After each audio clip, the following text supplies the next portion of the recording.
I've been really fortunate that asset prices have increased, rents have increased. There's been plenty of mistakes and obstacles along the way, but we've been fortunate to be in a really good market. So we've got to be humble about that going forward into 2023.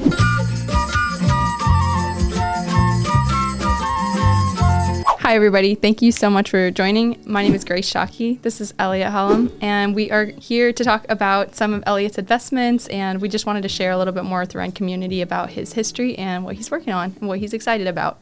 So, hi.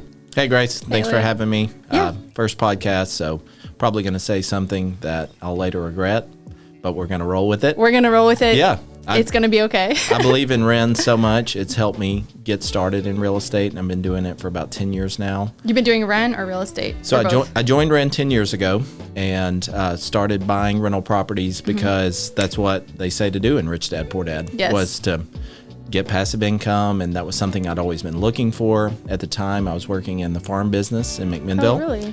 What were you doing in farm work? So I have a horticulture degree. My parents have a tree farm and a plant nursery. Cool. And would come to the REIN meetings in Nashville from McMinnville. And anytime I meet a REIN member who is traveling a great distance, I know they're definitely motivated and they're probably going to be successful. Yep. In that they want it really badly. Yep. So I wanted the autonomy. I wanted the time freedom, the 4-hour work week kind of lifestyle where I could work when I want to and have some location freedom as well. And I'm certainly on that path. Okay. And attempting to acquire more rental property income over time. Awesome. And got my real estate license in 2015 and was fortunate that it was a really good time to be a realtor during the past 7-8 years. And with that being said, I've always, when I mentioned to you about wealth building, I've always tried to make my commission income and put that towards real estate as best I can, not spend that money necessarily on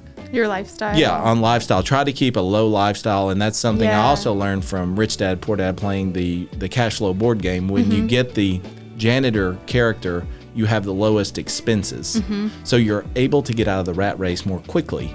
And that really spoke to me as a farm worker in that I didn't make very much money, but I was definitely happy and content with that lifestyle. Right, McMinnville versus Nashville. I mean, that cost of living is pretty different. Exactly, yeah. So moved to Murfreesboro in 2012 and started buying rental properties and just doing the vanilla, boring 30-year fixed rate mortgages, saving up down payment money. And this was before you got licensed, right? Correct, yes. Okay. So I've always tried to be an investor first and a realtor second. And I was fortunate in that it was such good timing to get into real estate as an affiliate broker in 2015 that there were plenty of people moving to Nashville that needed my help. And I wasn't necessarily looking for that, but after a year or two, I realized I just need to do this full time. So went full time in 2015 and was kind of unbankable for a couple years because I didn't have a job. Yeah. I was working for myself. So again, I was just trying to do my best to accrue as much. So when you say unbankable, you mean you couldn't get any kind of loans? I could have gotten private loans and hard money loans based on the asset, but not based on bank money. 30. I can relate to that you too know what as I mean? a realtor. Oh yeah. I actually just bought my first one like 2 months ago because I just hit my two year and some change mark, and they finally were like, great, we'll give you a loan. Yeah, that's so awesome. I totally understand. Yeah, congrats on that. Thank you. I appreciate that. So with that being said, I've always felt like I need to be very humble about the fact that I've just been in a really good market the last 10 years. I've been really fortunate that asset prices have increased, rents have increased. There's been plenty of mistakes and obstacles along the way, but we've been fortunate to be in a really good market. So we've got to be humble about that going forward into 2023. And as REIN members, that the market may change, but we'll certainly change tactics. But overall, the strategy remains the same, that we're going to continue to build wealth and generate more passive income, keep our expenses under control, just keep a basic kind of approach to real estate investing. I love that. That makes me curious. What are your thoughts about like the future of the market? I mean, clearly you want to stay humble and you want to like keep your nose down and keep working, but a lot of people are kind of afraid right now. What would you say to that? I think there's always opportunity. I read articles that are shared in the REIN Facebook group, and we also do a monthly market update for REIN members or anybody watching this that's free to anyone can. Is that like a Zoom call? Yeah, it's a Zoom call. We typically have it on Thursday nights once a month, and I share lots of articles I'm definitely a news junkie. I subscribe to too many newspapers. But I think that also serves me as a realtor, too, just knowing what's going on in the local market as well as nationally with Wall Street Journal, things like that. And I think that there's going to be opportunities, but is the market going to crash? I don't think it's going to, here at least. My personal opinion here is that unless lots of people go unemployed, there's not going to be a tremendous amount of distressed property or distressed sales. That being said, prices did peak last year. Oh, yeah. Home prices are going down slowly. But at the same time, I had a listing go under contract this weekend, and the seller started the price higher than some of the competition, and it took 75 days or so to go under contract. Excuse me, 75 days or so to go under contract. But they ultimately, I think they're getting about 3 or 4% more for their home than they would have if they had just immediately started at a lower price. Interesting. And that's not what we've been doing as realtors. No. We've always kind of been taught, put it at the price it should sell for. Whereas this seller was thinking, I want to get 2021 price or 2022 price. And they had already moved out of the home, so it wasn't like having an open house every week wasn't a big bother to them, and they were in no hurry. So an interesting observation there. But yeah, my personal thesis is as long as people keep moving to Middle Tennessee, we have one of the highest net migrations in Middle Tennessee, that it stinks for people who don't make a lot of money. They're just going to have to buy further out, like in a McMinnville, a Shelbyville, Manchester, Tullahoma. Springfield is still pretty affordable. Yeah. Yeah. You can still get, I would say, within 45 minutes where it's affordable for most people. Yeah, and that's such a charged word. Yeah. Because people coming into our market, they see Green Hills, Brentwood. Yeah. Wow, that's an affordable. Even 12 South for some people. Yeah, for what you get. So, but to locals or people from similar markets, it's like, oof. The out-of-state money has forever changed the Middle Tennessee real estate market. And there's nothing we can do about that. There's just so many positives to why companies are moving here and high net worth individuals are moving to Middle Tennessee. So we have to take what factors are out there and look for opportunities. So with looking at real estate investing, I think you're always looking for vacant property. You're looking for motivated sellers. And right now it seems like there's not as many foreclosures as there have been in the past. People are doing what they can to keep and hold on to their property, or they're selling it before they would go into foreclosure. Yep. So with that being said, I'm just always driving around looking for distressed property, and it seems like there's more of that in the small towns. So in about 2018, I started making a shift where instead of buying in Nashville or buying in Murfreesboro, start looking at the towns that are a little bit further out. And McMinnville would be an example. There's plenty of dilapidated homes in McMinnville. They just have to be bought at a discount that makes sense. Right. And all too often, most people, they still want more than what an investor is willing to pay, and good for them. I hope they get that. I think most Tennesseans, to your point, have heard, the 2020 to 2022 market stories, and they're like, wow, I want a piece of that. But yeah, there are still some people that are realistic. Yeah. And also people inherit property. Probate is always a lead tactic.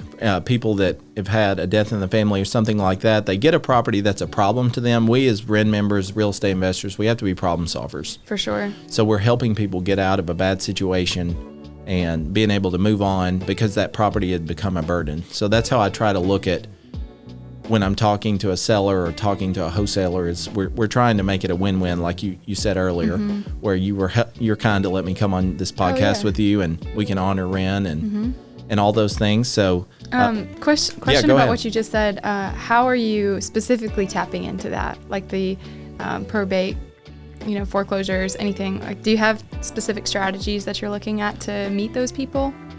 I am really bad at following up with sellers and things like that. That's not my best place. I have a lot of relationships with wholesalers and also people I'll meet at REIN who might be newer and might need help with an opportunity that they have come upon. So we might work together on that, or I might be a money lender to them, or just an advice where they can do everything themselves and hopefully avoid some expensive mistakes. Yeah. So that they can do their first deal that way. So it sounds like it's more of the network inside the investor circle. This is a great opportunity to plug REIN, the real estate investor in Nashville, about building relationships. That's the most important thing you're going to get at REIN. That was something I wanted to ask you about today. How has that impacted your career? It's something that you have to get to know somebody over weeks, months, years at a time, go into as many meetings as you could. When I was new, I would try to go to everything. Now with a family, I try to go to a couple every month and be intentional. I really like the networking lunches. There's lots of people that come and go. Do you go to all of them around?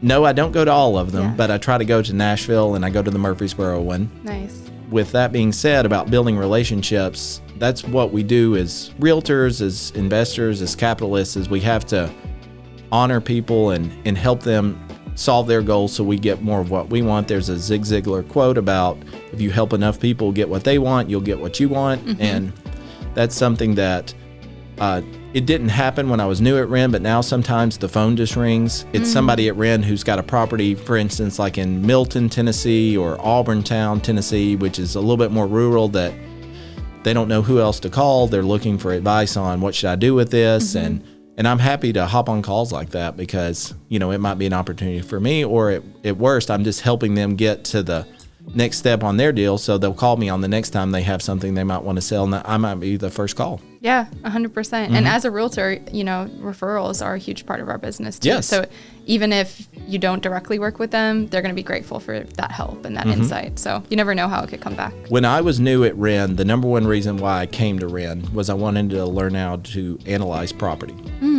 That was something that I was reading in books about investing, about getting deals, like what is a deal and how do you ascertain value and stuff like that. So that was something I looked for quickly at REIN and got what I needed. Where did you find that? Did you find that in like the breakout sessions on the main nights, or did you just talk to people? Talk to people, Saturday classes that were offered, subscribed to some software. At the time I wasn't a realtor, so I had a CRS, courthouse retrieval system, subscription. Nowadays you can look on Zillow and some of the other websites. You get pretty much everything you need. A lot of investors use PropStream if they're not licensed. All those things, and sometimes that's when people are calling me. They're ultimately asking me, like, Elliot, is this a deal? Elliot, is this something I should keep working on? All too often, the last couple of years has been like, unfortunately, no, I don't think it is. It's a little too expensive. If one thing happens that doesn't go your way, you're out. You're gonna lose money on this. And there's nothing worse than doing a renovation or a new construction project where you realize months or years before it's done that you're not going to make any money. And I've been there. Really? And I don't want anybody to have to feel that, because it's really uncomfortable. But I was going to ask, do you feel comfortable sharing like one of your boo-boos to kind of help people? Sure.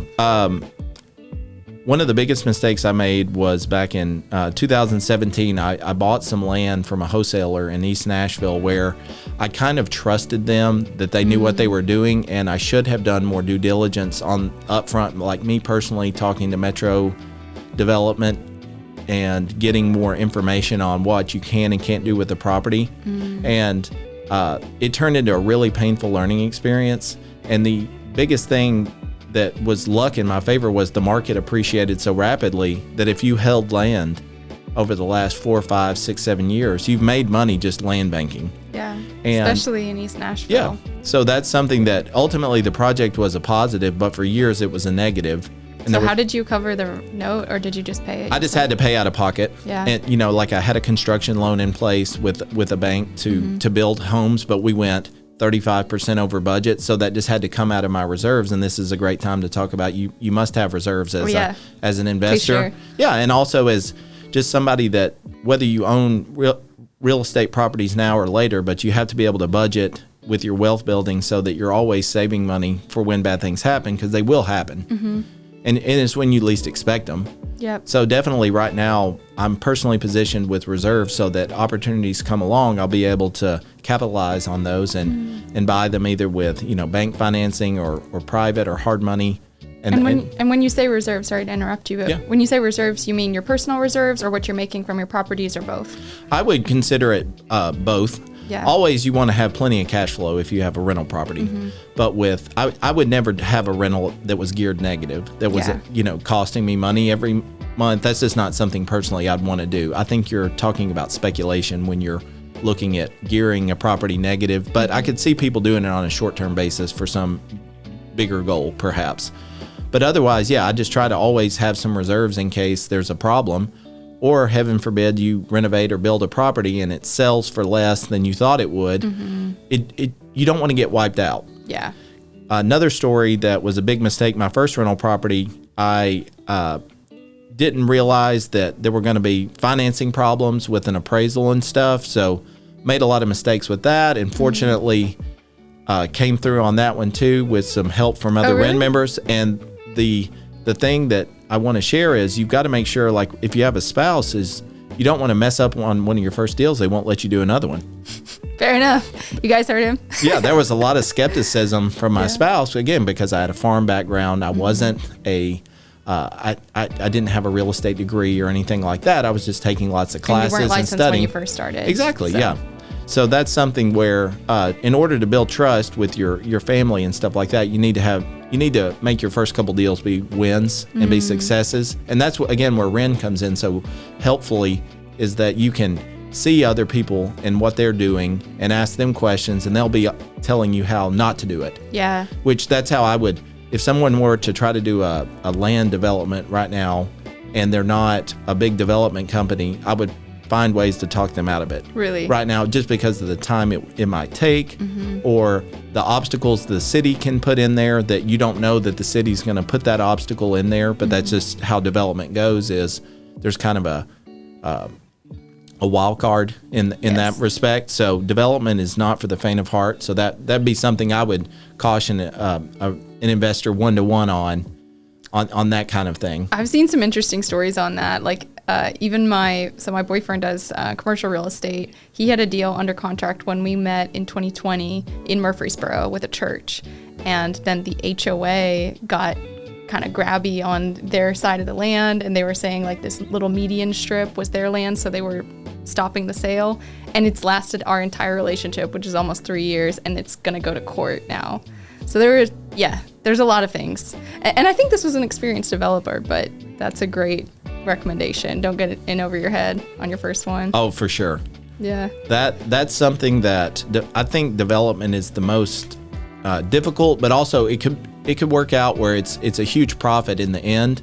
And now I understand why developers make a lot of money, is the risk that you take with those kind of things. So I feel your pain. I've experienced some of those, and when you don't expect that, it can be debilitating because it makes you not want to take risk. But we have to take calculated risk as investors if we want to grow our portfolio. That's super important. And you still feel like people need to be taking calculated risks in 2023 and going forward? As long as the investment, the property looks like it would rent for more than like what your debt service would be, or if it's an acceptable return if you're buying with cash. One thing I heard somebody say at REIN when I was newer is you need to have 2 exit strategies. So if you're like renovating a house, be sure you could rent the house as well in case it didn't sell. So thinking along that lines, I think we could talk about this renovation project I'm working on, where it was a vacant car wash building. And just driving around Middle Tennessee, which I do, I saw where another vacant car wash, they had put roll-up doors on it and using it for storage. So that had given me the idea. So with those kind of life experiences, I knew this would be like a little mini storage building. And so working through that with the city, and it's in a small town, and it should be a good rental property when it's all said and done. That's awesome. So you actually are turning it into a storage unit? Yes, it'll be 12 storage units and opportunity for additional space where more units could be put on the property, or possibly some parking or things like that. That's kind of phase 2, where I'm going to get the first part done and occupied. Let it get rented out. Yeah, create some income, and then I'll figure out what phase 2 might look like. That's really cool. What has been, what's been your biggest hurdle in that project so far? Initially, it was just getting a survey. In 2021, it took months to get surveys. I remember that. Unless you're a very experienced company that has access to somebody with lots of volume where you can say, hey, do my project really quickly. I am not that size of an investor, so it took months to get a survey. And then at that point, the city said it was something that, yes, you could do a storage building on that. But ultimately, it was up to, if the survey wasn't there, the city couldn't make a call. But I needed to buy that property before it was certain. But I just had really good feeling about it, that the price I paid, I could always sell it for more. Yeah, I could sell it for more than it was. So you closed on it before you had the survey and confirmed with the city? Yes. Interesting. And that was something that the city said you should get a survey before you close. But frankly, I think that's when people that aren't investors will tell you sometimes you have to take a calculated risk. just if your experiences and I had talked to other REIN members about this. I had done lots of due diligence even before closing. Gotcha. So I felt like really strongly this was going to be a winner at the price of the building. Nice. So again, the entry price is the most important part when you're buying. Talk a little bit more about that. So a lot of times you make money when you buy it. If you overpay when you buy it, then you're not going to make as much money or any money at the end, because that's what we can control the most is our entry point. Right. And of course renovation as well. We've made some decisions to forego a fence right now just to save some money on budget. We came over budget on some other items, so that kind of thing. So I'm certainly looking for more to, like in the future, to do another commercial renovation where whether it's a warehouse or maybe another car wash or something like that. Yeah, the car wash is interesting because I think there's this whole new model of car washes, which I'm sure you've seen, like the Camel Express. People pull forward, actually go through the machine, and then they line up and do the vacuum. That's the new style versus that old one, which is just kind of these little squares. Yes. So I could see that, as those start to close down and people go to different ones, I could see that being an opportunity. REIN as long as you have member your eyes peeled. Tyler Cobble, REIN commercial member, he did the wash in East Nashville. Oh, that was Tyler? Yes. I didn't realize that. I just saw his place. I think they took over, what was it called? Daisy May Hat Co. Yeah, I just saw his sign over there next to the wash. That's cool. Yeah. So maybe his office is in that house. That was a title company before that. That's been owned by REIN members for 10 years. No way. More or less. That's changed hands a few times. Right there on Douglas. Yeah. So yeah, but like in my small town, doing mini restaurants would not be a good use for that space. But he saw an opportunity where that would be for the local restaurant scene. So you've got to think about like what is the highest and best use. Whereas again, this was just sitting vacant property. It was actually listed. One bit of alpha I'll share, that the Tennessee real estate market is fragmented in terms of, we as realtors in Nashville, we use RealTrax, multiple listing service, but Cookeville has a different MLS, Knoxville has a different MLS, Chattanooga, Really? Memphis. But they cross post though, because I can see Chattanooga and Cookeville and Knoxville on RealTrax. Well, it depends if they cross post or not. A lot do not. So you're only seeing a portion of properties. So that's where, like, I have a REIN member that is a Cookeville realtor. She has me as a buyer, just getting daily listings. So at some point, RealTrax is going to be statewide. They've said it's a goal. It's in process right now. But like that car wash was for sale for years, and just nobody in Nashville even saw it. So that's something where my buddy, who's a wholesaler, drove by one day and called the agent, the listing agent, and they said, what's the least you would accept, which is always a good question to ask when you're talking to a seller. And it was a number that got me interested in it to drive over there and do some due diligence with the city. And that's also something else, learning from doing developments incorrectly is, again, you've got to focus on due diligence when you get a property under contract to make sure that everything is as they say it is. You get a good meeting with the codes office, and that's also something with smaller towns. They only have one or two people that are the codes deciders. So you just give them a call? Yeah, or just go see them in their office, and they'll help you when you come in. And again, small towns, they're just not overburdened with That's growth. a far cry from Nashville. Correct. Yeah, you call them, they don't answer, you have to send an email. 2 days later, you might get a response. Yes. Yeah. Working with a floodplain lot right now in East Nashville, 207. It's been months, and there's a meeting in April with the Board of Zoning Appeals, and then there'll be a meeting with the Stormwater Review Committee in May. These kind of things. This is one of the reasons why real estate is so expensive in Nashville and metro areas, just with the time it takes. So that's costing the developer money to figure out things and be able to build and stuff like that. So yeah, that totally makes sense. Yeah. I'm looking at the questions we prepared. I think we've about covered everything. I have. What I wanted to ask you one thing. You mentioned wealth building in 2023. That's something you want to keep looking at. How do you look at wealth building long term versus short term? We talked about you've got to have a budget. So you're definitely saving money. Okay. And this then, is just like from your job. So Yes. I'd say probably a lot of REIN members are starting out just they still have their full-time W-2 income. most REIN members have 2 or less properties. Interesting. And a few, of course, have a lot that we both know and have met. So yeah, job income, I like multiple streams of income. That's something we haven't talked about yet. Yeah, is that let's dig into that. rental property income is great. My wife still has a job and a career. I still have a business where I sell trees and stuff to builders in Nashville. That it's not a full-time thing, but it's kind of like a lifestyle thing. That's really cool. It's something that... What's the company called? Well, it was a former REIN sponsor, My Landscape Guide, and just have a relationship with builders where McMinnville is where a lot of the trees are grown that go into like all the landscaping and stuff in Nashville. Idea. And Nashville has a mandate where if you build new houses around for like one tree for about every 25 or 50 feet. So that's just something you're required to do that. So we mentioned landscaping, lending money to other REIN members. That's an income stream. Realtor, of course, is a big one for me. And that's not something you're really actively prospecting anymore at all, right? It's just no. I would still consider myself a full-time realtor. Oh, okay. It's something that like I enjoy doing it. I kind of lament sometimes when I see other agents complain about how difficult it is to work with people, but I think it's really simple kind of thing. You're just not maybe setting the expectations properly with your clients, but I enjoy doing that. Nice. My niche has always been investors, so I love listing renovations or helping people buy dilapidated property. Right now I have a client, it's a new investor. They're renovating like a full gut renovation in Tullahoma, Tennessee, which is Coffee County. And it's more than they thought it was, which is we can all laugh about. It's always more of course it is. and over budget.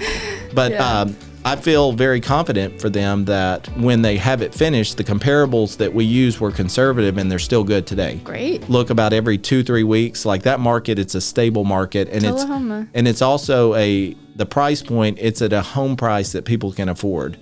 What's like the average medium home price there? About $250. $250? Yeah. That's still really affordable. Yes. Well, to your point, that's all relative to you, but we talk about this on the market update. I feel like I've learned this from REIN members. If you're investing in homes below the median price, you should be very safe. You could always sell them if you needed to. Right. When you're investing and doing investment deals in homes that are more like luxury priced, that might be a little bit more difficult to exit out of if you needed liquidity from one of your properties. But if you're under the median home price, you should be very safe, both from a rental standpoint as far as cash flow, and then also as a resale. And that makes sense because there's more buyers. Exactly. People are always going to need to move. People get pregnant. People change jobs. Yes. And then, that price point is a little easier to achieve. Following the builder market for several years, it's almost impossible to build entry-level homes now.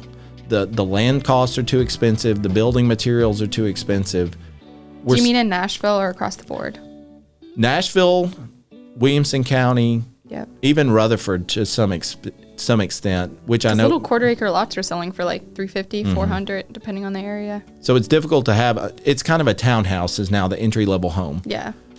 And they're still a lot more expensive than what they were several years ago. So again, if you can have like a brick ranch kind of home that's worth under the median home price, you have a very safe asset in my view. That's really interesting. Yeah. So I've always tried to cater towards that kind of niche. I love homes under $100,000. I think that it's harder to lose your shirt if you make a mistake. There's a little more room for error there. Whereas you start doing this new home construction in Nashville as a REIN member, it's just fraught with risk. Oh yeah. And you needing to exit over $500,000 on a home that may go out of style or this or that. My personal risk tolerance, I don't like that. I'd rather do lots of smaller investment deals than one big development kind of deal like that. You're a volume investor. I would say I'm still smaller in that I only buy and sell a few homes a year. But at the same time, I try to make those really lucrative for my portfolio. Things that I feel like could help me achieve that lifestyle that I'm looking to do.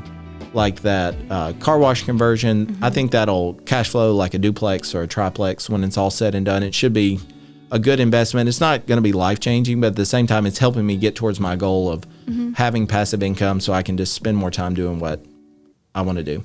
That makes sense. And every investment doesn't have to be life-changing as long as you're kind of chipping away at it. It's like eating the elephant one bite at a time, right? I try not to use that income that I'm accruing from investments to live on. That makes sense. Mostly it's my realtor income still that I'm using to fund my lifestyle. But at the same time, I want to be able to, get a bigger snowball and keep building that so that I'm very happy with where I am. Like when I started 10 years ago, I would have been thrilled to be where I am now. So I think as newer REIN members, you've got to be willing to put in the work and the time and just be consistent. And you'll be very happy with where you are in a few years making these decisions you're making now. It doesn't feel in the moment, but I heard this once of Grace, you and I sitting in the studio today, like this is from decisions we made 2-3 years ago. Yes. That we're in this moment right now. So decisions we're making right now will further that path towards where we want to be in the future. And that's so true. I'm actually learning that real time right now. Have you read The Gap and the Gain by any chance? I have not, no. It's a really good book if you have the chance. It's do you Audible? Yes. Yeah. Get it on Audible. It's life-changing, but it's really what you're saying. It's measuring yourself in the gain instead of the gap. So we could always look and say, oh gosh, I'm not there yet. Like I have this cash flow goal and I'm not here yet. That's really frustrating. And I still battle that every day. But measuring yourself in the gain is like, okay, yeah, 2 years ago, we couldn't have been sitting here saying this. So this is actually very exciting and we're proud of ourselves, even though the steps that we've taken may not be as big as we thought they would be. I think that's just life though. Everybody measures themselves against who they're not. Yes. And it's like, as long as you're making progress, that's what matters. Yes. Yeah. Because to be honest, in the moment, sometimes I'm not where I want to be. But again, I reflect on where I was and maybe read an old journal entry or something like that. And I'm very pleased with things where they are now. But at the same time, I don't want to be complacent. Yes. And another plug to REIN is when I hang out with my family, I feel very successful. I feel very comfortable. But when I go hang out at REIN, I feel a little bit inadequate. I can totally relate to that. A little lazy. Oh, I go there and I'm like, what am I doing? I need to step it up. Yeah, I totally need to step it up. So that's another thing. We're aligning ourselves with high achievers, and that makes us all better. Yes. And Ellie and I are talking a lot about REIN, and I think we touched on it earlier. REIN is Real Estate Investors of Nashville. It's a chapter of a larger, organization called REIA. It's Real Estate Investors Association, and that's an American it's an American group that investors all over the country get together in their own cities and they talk about things. So even if you don't live in Nashville, don't feel like you can't kind of tap into this. We definitely have members in most states. Do we, even in Nashville? Yes. Really? Yeah. Do they tap into our meetings? They do the Zoom meetings. They're plugged in. They get like our newsletter every month. REIN, because Nashville is becoming more of a global kind of real estate market, there's definitely people who are buying that don't live in Tennessee, especially like the short-term rentals. Yeah, that's a huge that we know about, market. That are investor occupied. Or non-owner NOOs, yes. Yeah. Non-owner occupied, where it's just a turnkey asset for them as part of their portfolio, where we think, wow, that's a really high-end property. They think, yeah, it's just another day at the park for them. 100%. So yeah, you guys can even tap into our group personally, virtually, or you can come visit us. But yeah, if you live in another city, I would say most major cities have a REIA. Yes. I don't know about every city, but go Google it and you'll find it. I feel like that we're pretty close to wrapping up. Ooh, I had a couple of follow-up questions. What is one thing that you wish every real estate investor understood?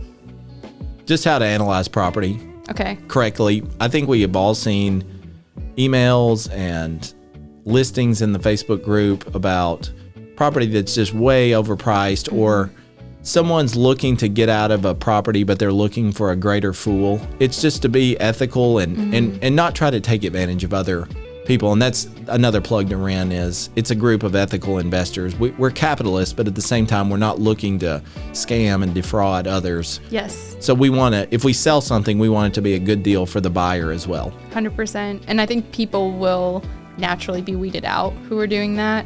At the main meeting last couple of weeks ago, they were saying, yeah, there are a couple of bad actors occasionally, but they don't last very long. This is a place where people care about each other long term. They actually care about the relationship going forward. So yeah, that's an interesting point. REIN members help each other. That's one thing you gave me a thought on, Grace. Back to the market, 2023 right now, because there's less transactions going on, it's definitely going to weed out the poor actors in terms of investors, realtors, mortgage lenders, title companies, home inspectors, that kind of thing. So I think that's a likely thing we'll see this year, is some people getting out of real estate just because it's difficult and they can't manage their lifestyle based on their income streams. 100%. Grant, do you remember Sean talking about that the other day? How many people haven't renewed their memberships or license? It was I cannot remember right now, but yeah, Sean, of realtors haven't renewed their memberships for the year. Yeah. So I think you're right. There were a lot of people that kind of got in for the easy money, and it was pretty easy. If you knew somebody, they might sell with you, and there were so many deals going on. But yeah, now you really have to work at it and be patient. I think the work that realtors do in a transaction, is the most minuscule part of what we offer. What do you think is the majority of it? It's relationship building and guidance, and making sure somebody's getting a property that they really want. And that's what was so unfortunate about like the mania of 2020 and 2021. People were buying homes they didn't really want. They just wanted to live somewhere. I know. So now buyers have a little bit of time. They can sleep on it, which is great for buyers right now. Even though it's technically a seller's market, there's only about 3-4 months of inventory, still technically a seller's market. Buyers definitely are able to sleep on it. That being said, though, there's still multiple offers. A friend of mine in East Nashville, their next door neighbor's house sold the first day. There's still homes being sold quickly if they're priced right. Oh yeah, they definitely are. But it's in certain neighborhoods, things will sit for a couple of weeks, and people actually can shop around now. People were waiving inspections. People were buying things that they didn't like or didn't have the money for. Yeah, they got in at a low interest rate. Granted, the price was inflated, but I don't know. There are pros and cons to every market, but I'm with you. I'm telling people right now, if you can afford it, if this is a good deal. I was just talking with Will Coleman from Urban Gate Capital about this on Monday, and I'm saying, if you can afford it, you're not going to go underwater. This is a really great moment to try and pick something up, because real estate prices, especially in Nashville, are going to continue to go up in the long term. So if you're not trying to flip this house in like 6 months, I would say just go for it. Yeah, if it's a good deal. Real estate wasn't meant to be like an investment vehicle at first. It was more of. Do you mean in its inauguration? Yeah, I just mean in a way, real estate was meant to be like, that's your shelter, that's your base. It's kind of been, with the low interest rates, it became an investment product, like with the large institutional hedge fund buyers and stuff like that. But that's all kind of a product of the financial system we're in. Right. But yeah, as investors, we've got to be careful about that. But yeah, it's as we cater to our realtor clients, yes, I think it needs to be a thought of hold for the long term. I tell most of my clients that. I'm like, if you want to sell in 2 years, the prices are kind of at their peak right now. To your point, they're softening, but yeah, I wouldn't buy with the thought of dropping it in another year or two. We get into trouble when we predict where the market's going. Yes. I had a first-time home buyer on the phone last week that we didn't have a pre-existing relationship, that he wanted me to tell him that this home was going to be worth more money in a year or two, and we just can't say, because we don't know. We don't know. Yeah, I'm not gonna put my word on the line like that, because I don't have a crystal ball. Yeah. People thought that things were going to keep going up in 2007, 2008. That being said, because of scarcity and land costs and things like that, I think there's a narrative for, I think prices are going to remain stable. That's my personal conviction. But if they did go down, I just wouldn't sell properties as long as my tenants are paying rent. Right. Because the rents are unlikely to go down much if they did at all.